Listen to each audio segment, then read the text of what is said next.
Welcome back to the Indie Film Ungated series. If you are new here, you may want to check out the whole playlist because it kind of builds on top of each other. But if you've been following all those episodes, let's jump right into it. So we get into another of Rob's emails. When I first read this quote, it floored me. What the pupil must learn, if he learns anything at all, is that the word will do most of the work for you, provided you cooperate with it by identifying how it really works and aligning with those realities. If we do not let the word teach us, it teaches us a lesson. Joseph Tasman.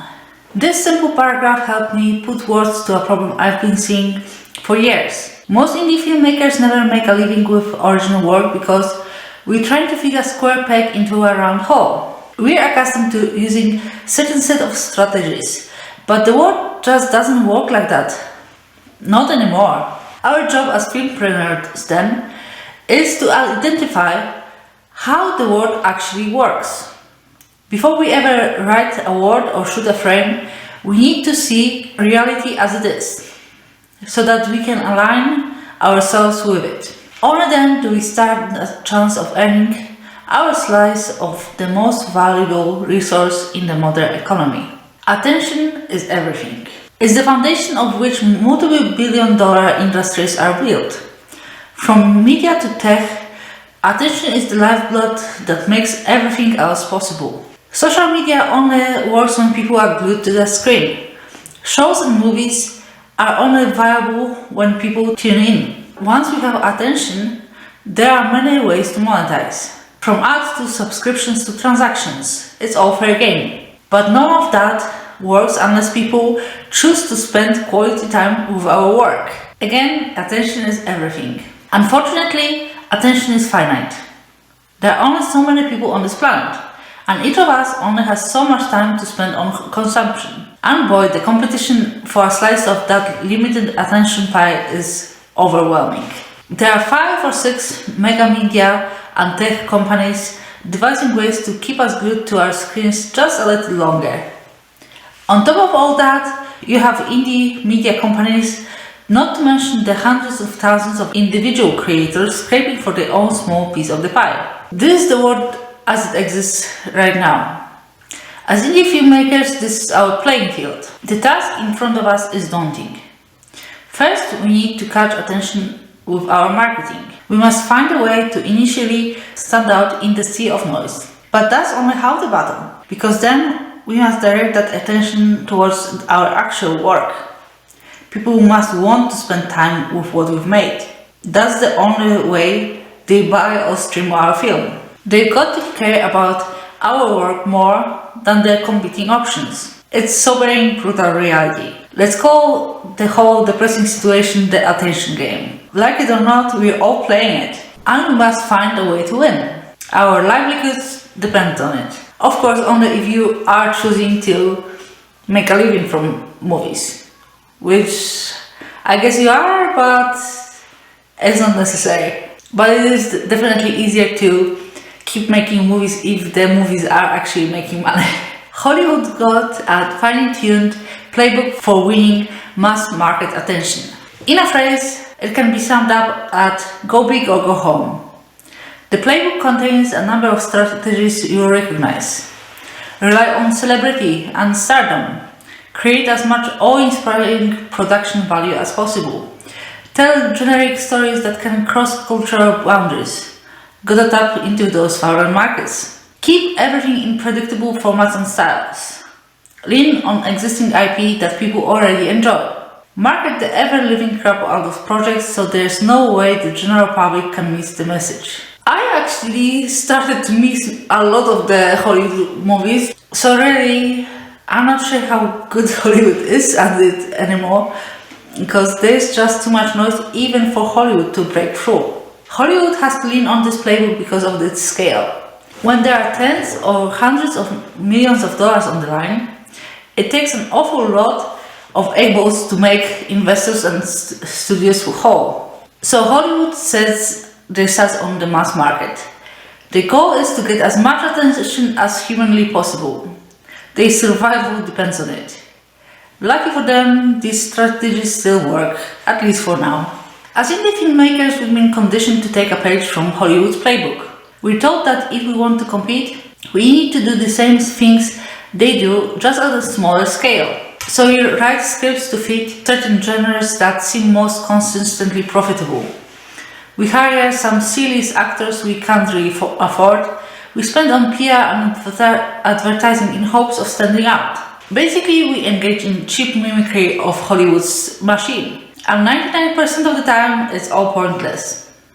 Because at the end of the day, our work ends up next to the blockbusters and shows. And when our work feels like cheap knockoff of that Hollywood does, we virtually guarantee people won't pay attention. I mean, why would they? If someone's in mood for a comedy, they've got endless high-budget options to satisfy the desire.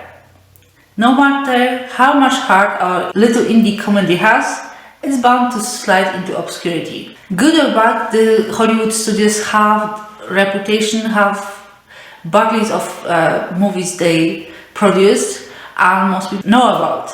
And it's a risk on consumers' part to watch or buy something from someone they never heard about.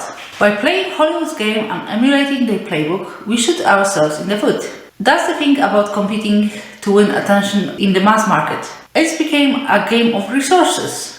Those who spend the most will win. Hence the reason we've got 5 or 6 mega corporations all trying to outspend one another. The only way for them to grow their share of the limited attention pie is to spend more. In doing so, they flood the market with high-end content and push indie filmmakers and creators even further away from mass market audiences. This is the reality of the modern media landscape.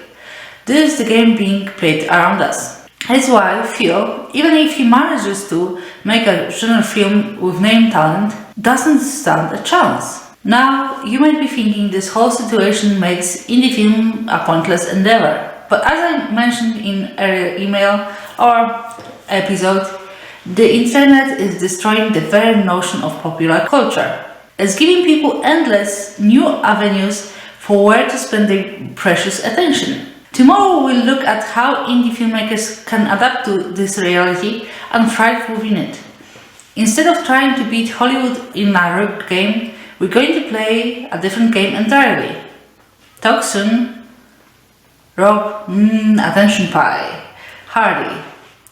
Okay, so one last thing I wanted to add is that I, as a consumer, don't really buy Hollywood films because they've been getting worse and worse. Of course, not with production value, but they've been getting more empty.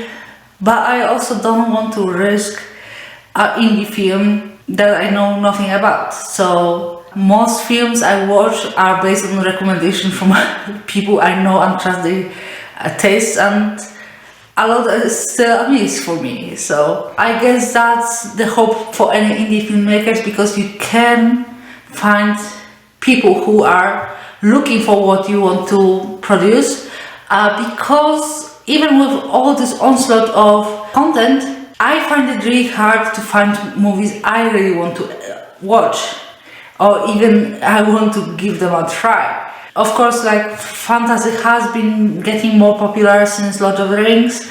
That's the main genre I enjoy, and anything like with interesting psychology, I guess. Which, of course, fantasy doesn't have to have interesting psychology, but if it combines those two, it's like my perfect thing, and morals. Because I tried watching Game of Thrones and I didn't last even one episode because it was just pointless and not something I enjoyed watching, even with the high production value. So there are pieces of the market that definitely need to be filled out, but those are small niches. Later he will be talking about figuring out how to check if the niche is reliable enough for you to live off of, or at least earn back the budget, which I have a little bit struggle with, because of course, yes, if I get my fantasy movies to the point of similar to Hollywood production value, then I have a big niche. But a lot of those people will not watch indie fantasy. There are people who will. Obviously, there are less people who will watch indie Christian fantasy, if it's not Lord of the Rings or Narnia. It's growing, but there's still, in some circles, the stigma that fantasy is gateway to witchcraft and whatever. So even in Christian fantasy, like books, there's separation like about magic, which I find really silly because it's made up magic, not the magic that the Bible refers to. But okay, if you are born with magic, it's okay. Or if magic is not magic but a gift or supernatural power, that's okay. There's like different hoops that Christian fantasy writers jump through to kind of appeal to broader Christian audience, and I guess if it's a good story, I don't mind having those hoops in it. But I really think that many things that Christians consume in movies are way more dangerous than made-up magic system for spiritual things. So yeah, sorry for the rant, but it's my niche, so of course I'm passionate about this. So yeah, if you are already thinking through what your niche is and what appeals to people in your niche and what are possible drawbacks to being in it, let me know in the comments, and maybe we'll just talk through all those possibilities. Okay, so see you next month on the first Saturday of the month for the next episode of the indie film Ungated. Thank you for watching. See you next Saturday.